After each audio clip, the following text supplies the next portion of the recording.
At -40 degrees on the Eurasian steppe, the wind stops feeling like a chill and starts hunting you. Exposed skin dies within minutes. A modern human dropped into this environment without preparation would be dead before sunrise. Archaeology suggests that our ancestors lived in structures designed to withstand these conditions through sophisticated thermodynamic principles. Survival depended on strict seasonal calendars and coordinated labor, with large-scale construction projects initiated months before the first frost. Surviving an Ice Age winter required outplanning the deadliest environment on Earth, treating the frozen landscape itself as a solvable problem. The work had to begin in late summer. 8 to 10 adults would spend weeks intensively building and hunting, securing a perimeter well before the ground froze solid and outdoor work became impossible. They dug deep into the earth, carving out underground chambers directly connected to their future winter shelters. Those deep excavations tapped straight into the permafrost.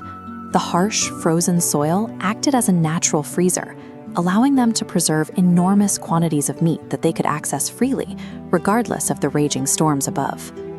By mastering this geological refrigeration, they neutralized the threat of winter starvation 20,000 years before the invention of electricity. With their food supply secure, they could turn their entire focus toward thermal defense. Instead of seeking out natural caves, builders across Russia and Eastern Europe dug deliberate, circular depressions 12 feet across and 6 to 8 feet straight down into the dirt. This animation illustrates the thermal advantage of digging down. While the ambient air above sits at deep, lethal negative temperatures, the ground temperature 6 to 8 feet below the surface stabilizes, remaining 20 to 30 degrees warmer. At a site in the Czech Republic dating back 26,000 years, archaeologists found walls constructed in 3 distinct layers.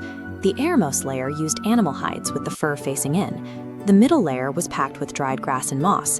The outermost layer consisted of woven mats of reed and bark. The hides trapped warm air against bodies, the moss wicked away moisture, and the bark blocked the wind while remaining breathable. They designed a precise vapor barrier, realizing that internal moisture would rot the structure from the inside long before the external cold could breach it. On the treeless Ukrainian steppe 15,000 years ago, wood was scarce. To build a home, they looked at the skeletons of local megafauna and recognized a highly durable structural material. To anchor the foundations, they used massive mammoth skulls, each weighing over 200 pounds, establishing a base heavy enough to withstand relentless steppe winds. Above the foundation, curved tusks were bent and interlocked into calculated dome frameworks. Hundreds of smaller bones packed the gaps. They wrapped the entire geometric structure in thick, stitched mammoth hide, shaped so snow slid right off. But a tightly sealed dome introduces a silent threat. Breathing bodies and cooking fires generate water vapor. In sub-zero temperatures, that vapor will freeze against the interior walls and eventually cause the structure to fail. This cross-section shows how they solved the moisture problem. They built a passive ventilation system, placing small openings near the ground to pull fresh, cold air in, and leaving larger openings near the apex to draft the warm, wet air up and out.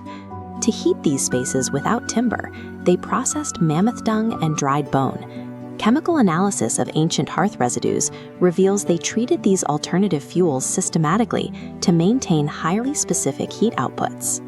Experimental reconstructions show that a bone house warmed only by a modest fire can maintain interior temperatures 50 degrees higher than the air outside. Using only hide, bone, and stone tools, these builders achieved a thermal delta comparable to modern Arctic shelters with industrial insulation. With the house built and the fire lit, the blizzard outside no longer mattered. But as the brutal storms set in, they faced months of continuous, deep darkness. This timeline diagrams the default human sleep pattern throughout history, a 2-phase rhythm. People slept for 4 hours, woke for an hour or 2 in the dead of night, and then slept for another 4 hours until dawn. Anthropologist Polly Wiesner studied the few remaining communities living close to this original pattern. She recorded daytime discussions where roughly 80% of conversation focused on practical logistics and hunting. But during that midnight waking hour around the fire, the numbers flip. 81% of nighttime conversation shifted from survival to storytelling. Inside a warm bone house, shielded from a frozen wasteland, the campfire became the original theater. It was the classroom where stories were passed down, building the foundation of complex human culture. Archaeological records show that Paleolithic art and carved artifacts frequently cluster within the context of these winter shelters. Many of the defining cave paintings of our species were created by firelight during these long months of winter confinement. Similarly, carved artifacts like this Venus figurine are most often unearthed within the remains of these engineered dwellings. When the Ice Age finally ended and forests expanded across the warming steppe, this intense knowledge system wasn't lost to some grand catastrophe. It was simply set aside, gradually becoming unnecessary as the world thawed. We did not invent warmth, we inherited it. The people who navigated the Ice Age engineered their way through the cold, using the dark months of winter to discover exactly what makes us human.